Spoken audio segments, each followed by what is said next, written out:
Welcome back. This is CaliAir, and thanks for joining me. This is part 2 of the history of the model number 25. Actually, the Daisy number 25 is, I guess, its official moniker. Now, if you're joining me from part 1, this is part 2, and you'll notice that the table has changed a little bit. Instead of 2 daisies, there are 3. Now this is a tale of 2 daisies. So why on earth do I have 3 daisies on the table? Well, before I go into that, let me make clear some things that may not have been quite clear, that I have not made quite clear in part 1. That is, the Plymouth Iron Windmill Company started in 1882. So they didn't start making the guns, but the company themselves started in 1882.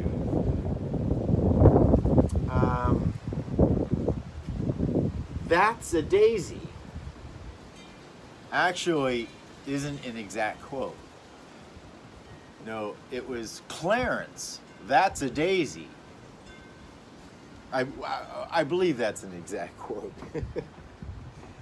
And what else? Right, I was talking about the king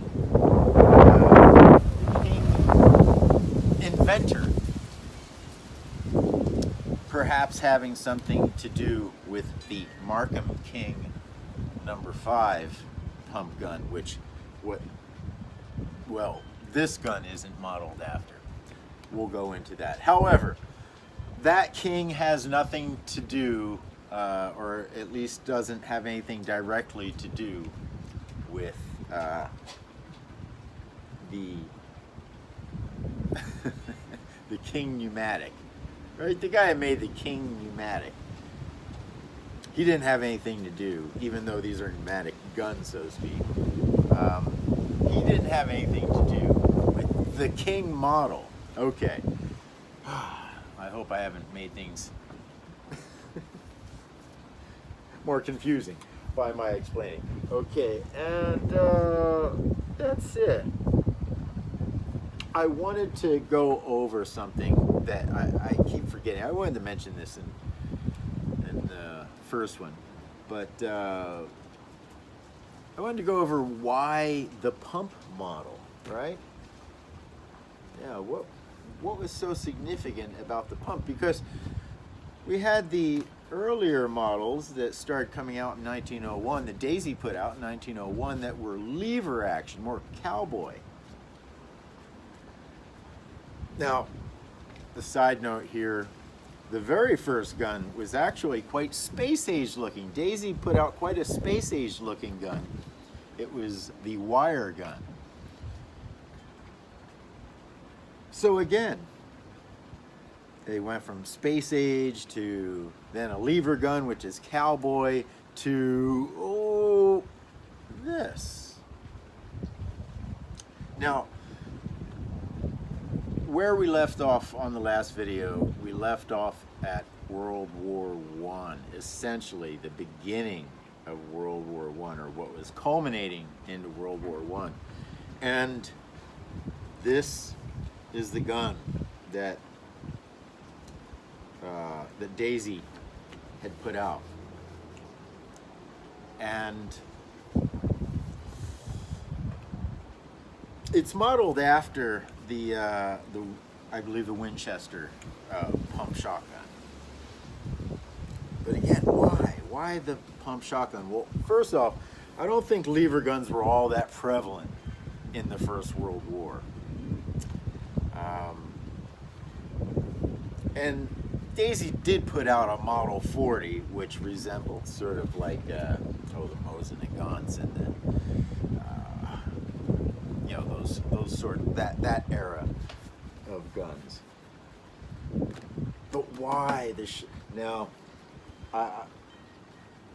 I have a hypothesis here, and that is, in World War I, there were a few things that they were trying to ban the use of. Poison gas, submarines, and the pump shotgun. They really wanted to get rid of the pump shotgun. I think maybe because it was blowing off people's faces, but it wasn't killing them. So I think they felt it was perhaps inhumane. So the pump shotgun. And here we have the what, for all intents and purposes, is a pump shotgun. Now, it's very interesting, too. You know, they're part of the Masons, the Masonic Order, or Freemasons, I believe. And interesting to have a bunch of kids learning how to use one of these right before the World War. In fact, these were even used for training. World War I, I'm sure World War II, and certainly in Vietnam. These were used for training.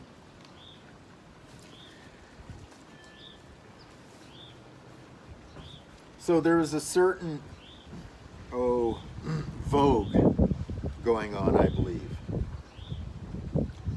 regarding the pump shotgun. Because now it was no longer just used for hunting ducks. It was used for blowing people's faces off in the trenches. So that's my hypothesis on that. Now, you notice I have 3 guns. This is a 1919 number 25. A 1919 25. So this gun sort of was essentially the same thing as the 1913, 1914. So they were making this gun. They started making this gun in 1913. And this particular gun, made in 1919, saw the end of World War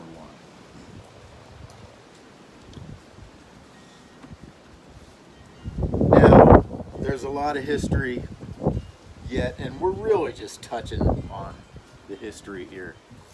So, and what's nice about this is we can just go on and deeper into the history and the various characters involved. But for this series of videos, The Tale of Two Daisies, we're going to stick with the 1936 version. This is the 1936 version. Now, this particular gun was probably made somewhere between 1938 and 1942.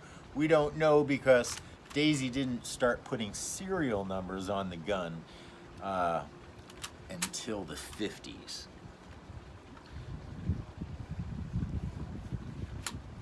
But I wanted to give you some sort of reference as to what the original number 25 looked like. Now, I'm trying to hunt down a Markham pump gun number 5. Trying to find one. They were made in 1931. That would sort of be the well, no, I'm sorry. That's another video, and that has nothing to do with this video.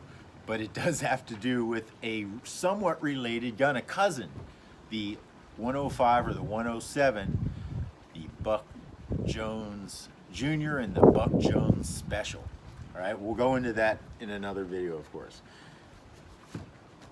But this is a tale of two daisies, specifically the new Chinese version and the original 1936 version.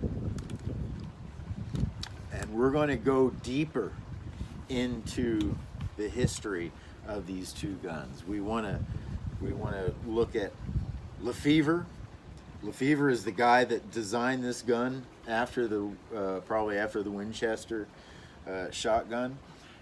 And boy, I hope I'm getting this right. Winchester or Remington? Oh boy, we'll have to look into that.